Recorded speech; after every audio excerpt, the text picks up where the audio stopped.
MC cup Palladam தமிழ்நாட்டில் one of the biggest football tournament நம்ம வந்து சொல்லலாம். இதில் பார்ட்டிசிபேட் பண்ணுற பிளேயர்ஸ், மேனேஜர்ஸ், கோச்சஸ் எப்படியாவது இந்த டோர்னமெண்ட்டை நம்ம வின் பண்ணிட மாட்டோமாங்கிற ஒரு ஏக்கம், கனவு அதிகமாக வந்திருக்கு.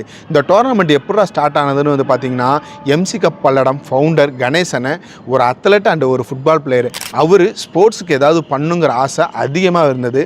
அந்த டைமில் தான் அவங்களோட ஹைஸ்கூல் ஃபுட்பால் டோர்னமெண்ட் வந்து கண்டக்ட் வந்து பண்ணுறாங்கன்னு தெரிஞ்ச உடனே ஃபுட்டு வந்து ஸ்பான்சர் வந்து பண்ணுறாரு.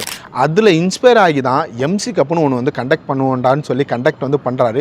எம்சி கப் ஒரு சில வருஷம் வந்து பார்த்திங்கன்னா வருஷத்துக்கு 3-4 டோர்னமெண்ட் வந்து கண்டக்ட் பண்ணியிருக்காங்க. டோர்னமெண்ட் நெக்ஸ்ட் லெவலுக்கு வந்து போகலை. அப்போ அவங்க டீம்லாம் சேர்ந்து வந்து டிஸ்கஷன் வந்து பண்ணுறாங்க, என்ன பண்ணலாங்கும் போது இயருக்கு ஒரு டோர்னமெண்ட் வந்து கண்டக்ட் பண்ணுவோம், அதை பெரிய ஸ்கேலில் பண்ணுவோன்னு முடிவு வந்து எடுக்கிறாங்க. அதே மாதிரி வந்து பார்த்திங்கன்னா ஒவ்வொரு வருஷமும் வந்து பார்த்திங்கன்னா அதோட ஸ்கேல் வந்து பெருசாகிட்டே வந்து போச்சு. டோர்னமெண்ட்டாக அடுத்தடுத்த லெவலுக்கு வந்து போயிட்டு வந்து இருந்தது. எம்சி கப்பை பொறுத்த வரைக்கும் கடந்த 4 வருஷமாக நான் போயிட்டு வந்துக்கிட்டு இருக்கேன். இதில் நான் பார்த்த ரொம்ப வியந்த விஷயம் என்னன்னு பார்த்தீங்கன்னா, பிளேயர்ஸ் ப்ராப்பர் கிட்டில் வந்து இருக்கணும், ஃபுல் சாகின்ஸ் அண்டு சின் பேட் இருந்தால் மட்டும்தான் அலோவ் பண்ணுவாங்க, அதர்வைஸ் எல்லாம் அலோவ் வந்து பண்ண மாட்டாங்க. முக்கியமாக சொல்லணும்னா பஞ்சுவாலிட்டி இங்கே ரொம்பவே ஸ்ட்ரிக்டாக ஃபாலோ பண்ணுவாங்க. 10:30 மேட்ச்னா 10:25 பிளேயர்ஸ் லைனப் வந்து பண்ணும். அப்படி இல்லைனா நெக்ஸ்ட் இயர் வந்து பார்த்திங்கன்னா என்ட்ரி தரவே ரொம்ப யோசிப்பாங்க. எம்சி கப் 16வது வருஷமாக சக்ஸஸ்ஃபுல்லாக வந்து கண்டக்ட் வந்து பண்ணிட்டாங்க.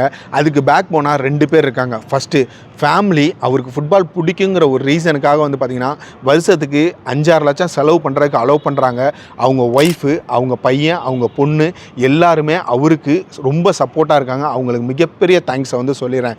செகண்டு அவரோட ஃப்ரெண்ட்ஸு ஊட்டி செந்தில், கடப்பா செந்தில், பிரபாகரன், இவங்க ஒரு டீமாக இருந்து எம்சி பல்லடம் ட்ராஃபியை ஒவ்வொரு வருஷமும் நல்லா அவர் கூட இருந்து சக்ஸஸ்ஃபுல்லாக கண்டக்ட் வந்து பண்ணிக்கிட்டு வந்து இருக்காங்க. பல்லடத்தில் ஃபுட்பால் ஃபேமஸ் இல்லை நமக்கு வந்து தெரியும். இந்த எம்சி கப் டோர்னமெண்ட் கண்டக்ட் பண்ணுறது மூலமாக அடுத்த ஜென்ரேஷன் பிளேயர்ஸ் ஃபுட்பாலில் இன்ஸ்பயர் ஆகி வருவாங்கங்கிற எண்ணம் கணேசனுக்கு அதிகமாக இருக்குது. அதனால தான் ஒவ்வொரு வருஷமும் டோர்னமெண்ட்டை பெரிய லெவலில் வந்து கொண்டு வந்து போகிறாரு.